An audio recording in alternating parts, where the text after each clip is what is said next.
नमस्कार दोस्तों, मैं ईश्वर शलार और आप सभी का स्वागत है आर्यभट्ट इंस्टीट्यूट यूट्यूब चैनल में।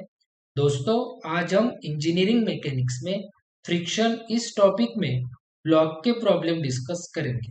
तो चलिए स्टार्ट करते हैं। ये प्रॉब्लम आपको दिया हुआ है। इस प्रॉब्लम में आपको चेक करना है ब्लॉक दिया हुआ है क्या। यस, यहाँ पे ब्लॉक दिया हुआ है। यहाँ पे भी ब्लॉक दिया हुआ है, जिसे कहते हैं ब्लॉक। उसका मास 10 केजी दिया हुआ है। ब्लॉक का मास 10 केजी यहाँ पे शो किया हुआ है। उसके बाद चेक करना है आपको स्टैटिक फ्रिक्शन दिया हुआ है क्या। यस, स्टैटिक फ्रिक्शन दिया हुआ है 0.25। सो स्टूडेंट, जब भी आपको प्रॉब्लम में ब्लॉक या फिर स्टैटिक फ्रिक्शन दिया हुआ होगा तो वो प्रॉब्लम होता है स्टूडेंट ब्लॉक का प्रॉब्लम फ्रिक्शन। ओके, तो चलिए अब हम सॉल्व करते हैं। सो स्टूडेंट, ये डायग्राम आपको दी हुई थी दिए हुए प्रॉब्लम में। सो आपको ये डायग्राम ऐसे ड्रॉ करने, ऐसे शो करने स्टूडेंट्स, राइट। और ये आपका ब्लॉक स्टूडेंट, इसे कहते हैं ब्लॉक। तो इस ब्लॉक का सबसे पहले आपको सेंटर शो करना है और आपको इसका जो वेट है वो वेट लेना है आपको vertically, centrally, vertically, downward, right. कितना है? 10 केजी। सो केजी का आपको कन्वर्जन करना है, इस केजी का कन्वर्जन करना है आपको न्यूटन में। सो आपको मल्टीप्लाई करना होता है 9.81। सो 10 इंटू 9.81, 98.1 न्यूटन। सो केजी का कन्वर्जन अगर आपको न्यूटन में करना है तो 10 को मल्टीप्लाई करना होता है 9.81 से। सो वो होगा 98.1 न्यूटन। सो आपने वेट शो कर लिया। अब आपको इस ब्लॉक का एक हॉरिजॉन्टल और एक आपको वर्टिकल कंपोनेंट शो करना होता है। और वर्टिकल का और हॉरिजॉन्टल का डायरेक्शन, ये जो आपने वेट का लिया हुआ है सेंट्रली डाउनवर्ड, सो इसका भी आपको डाउनवर्ड शो करना है। और इसका भी डायरेक्शन आपको ऐसे ही शो करना है जैसे इस वेट का आपने शो किया है डाउनवर्ड डायरेक्शन में। सो इसका भी, हॉरिजॉन्टल का भी और वर्टिकल का भी ऐसे ही डायरेक्शन आपको शो करना है। सो ये दोनों कंपोनेंट लिखने के लिए आपको एक तो ये एंगल पता होना चाहिए या फिर ये एंगल पता होना चाहिए। ये एंगल या फिर ये एंगल। सो एंगल फाइंड करने के लिए देखिए, अब मैं क्या करता हूँ। सबसे पहले इसे मैं नीचे तक ड्रॉ कर लेता हूँ, यहां से लेकर। और ये हो गया आपका ट्रायंगल। ये क्या हो गया आपका? एक राइट एंगल ट्रायंगल। और इसका एंगल होता है ये 90 डिग्री। ये कितना होता है? ये देखिए, यहाँ पे एक ट्रायंगल क्रिएट हुआ और उसका एंगल कितना होता है? 90 डिग्री। ये 30 डिग्री है, सो रिमेनिंग एंगल कितना होगा? 60 डिग्री। ये अगर 90 डिग्री है, ये अगर 30 डिग्री है, तो 30 में अगर आपने 60 ऐड किया तो कितना हो जाएगा स्टूडेंट? 90 डिग्री। यही लॉजिक आपको यहाँ पे अप्लाई करना है। ये अगर 60 डिग्री होगा तो ये भी आपका हो जाएगा 60 डिग्री। इक्विलैटरल एंगल कंसेप्ट से, वो कंसेप्ट क्या कहती है? अगर यहाँ पे अगर आपका 60 होगा, 60 डिग्री, तो आपको यहाँ पे भी लेना है 60। अगर ये 60 होगा तो यहाँ पे भी आपको लेना है 60। तो देखिए, आपको एंगल पता चल गया। अब एक तो ये एंगल पता होना चाहिए या फिर ये एंगल। सो ये एंगल पता होगा। जिस साइड पे एंगल है, देखिए यहाँ पे 60 है, 60 डिग्री एंगल, तो उस साइड पे आपको लेना है cos 60 और रिमेनिंग साइड पे आपको लेना है sin 60, राइट। और ये जो 98.1 है वो आपको cos के पहले लिखना है 98.1। यहाँ पे भी साइन के पहले आपको लिखना है 98.1। सो ऐसे आप शो करोगे हॉरिजॉन्टल और वर्टिकल कंपोनेंट। ओके, जिस साइड पे एंगल है उस साइड पे आपको लेना है कॉस, रिमेनिंग साइड पे आपको लेना है साइन। अभी ये जो फोर्स पी है स्टूडेंट, उसका डायरेक्शन इस साइड में है, तो आपको यफ शो करना होता है, यफ पी के अपोजिट। यफ शो करना होता है हमेशा पी के अपोजिट। सो इसका डायरेक्शन ऐसे है, तो पी का आपको ऐसे शो करना होगा, ऐसे, राइट।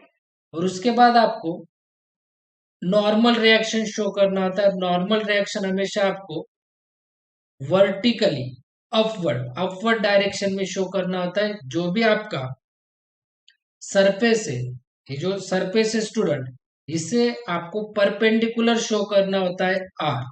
ये जो आर है नॉर्मल रिएक्शन आर, इसे आप शो करोगे perpendicular to the surface. Okay, perpendicular to the surface. So आपको नॉर्मल रिएक्शन भी शो करना होता है ब्लॉक के प्रॉब्लम, राइट। सो स्टूडेंट अब देखिए आप, ये होगा स्टेप वन, ये हो गया स्टूडेंट स्टेप वन। अब हम यहाँ पे लिखेंगे स्टूडेंट स्टेप टू। और स्टेप टू में हम सबसे पहले देखिए, सबसे पहले मैं स्टेप टू में इक्विलिब्रियम की कंडीशन लूंगा। सो इक्विलिब्रियम की कितनी कंडीशंस होती है? इक्विलिब्रियम की कंडीशन सबसे पहले मैं लूंगा summation of F of Y equal to zero. सबसे पहले मैं summation of F of Y equal to zero ये कंडीशन लूंगा। So summation of F of Y equal to zero, इसका मीनिंग है summation of F of Y का vertical forces, सभी vertical forces. तो देखिए आर एक वर्टिकल फोर्स है, वर्टिकल फोर्स, मगर उसका डायरेक्शन कैसे? अपवर्ड साइड में, तो वो लेके आप पॉजिटिव, अपवर्ड साइड में होगा तो पॉजिटिव। सो आर आपको लेना है पॉजिटिव। उसके बाद 98.60 ये भी वर्टिकल फोर्स है, मगर उसका डायरेक्शन है नीचे, सो आपको उसको लेना है निगेटिव। देखिए इसका डायरेक्शन नीचे है, तो आपको लेना है negative. So -98.1 sine 60 equal to zero. So ये माइनस इस साइड आते तो होगा प्लस। सो 98.1 साइन 60। सो ये अगर आपने कैलसी पे पुट किया, ये अगर आपने 98.1 साइन 60 कैलसी पे पुट किया, तो आपका आंसर आएगा 84.95 न्यूटन। नेक्स्ट स्टेप में अब हम यफ कैलकुलेट कर लेंगे। हमेशा याद रखिए ये जो यफ है इसे आपको कैलकुलेट कर लेना है पहले। सो यफ का फॉर्मूला होता है स्टैटिक फ्रिक्शन इंटू आर। ये स्टैंडर्ड फॉर्मूला याद रखिए यफ का, static friction mu S into R. So mu S दिया हुआ है आपको 0.25 इंटू आर दिया हुआ है, अब भी कैलकुलेट किया हमने, आर कितना है 84.95। सो यफ मिलता है आपको स्टूडेंट, यफ का आंसर है 21.23 न्यूटन। ये आपको यफ मिल गया। अब हम स्टेप थ्री में लेंगे इक्विलिब्रियम की दूसरी कंडीशन, वो होती है summation of F of X equal to zero. हमेशा याद रखिए। So summation of F of X equal to zero, ये एक से। So summation of F of X का मीनिंग है हॉरिजॉन्टल फोर्सेस, सभी हॉरिजॉन्टल फोर्सेस, राइट। सो देखिए पी हॉरिजॉन्टल फोर्स है, हॉरिजॉन्टल देखिए ऐसा फोर्स होता है हॉरिजॉन्टल, सो उसका डायरेक्शन है ऐसे, तो वो आप लोगे पॉजिटिव। सो आपने लिया पी पॉजिटिव। एफ भी हॉरिजॉन्टल फोर्स है और इसका डायरेक्शन है इस साइड, देखिए एफ का, वो लोगे आप निगेटिव। सो निगेटिव एफ। उसके बाद 98.1 cos 60 इसका भी डायरेक्शन ऐसे ही है, सो इसे भी आप लोगे निगेटिव, ऐसे डायरेक्शन है देखिए ऐसे। सो ये भी लोगे आप निगेटिव, सो वो लोगे आप -98.1 cos 60 इक्वल टू जीरो। सिर्फ इतने ही फोर्स है हॉरिजॉन्टल।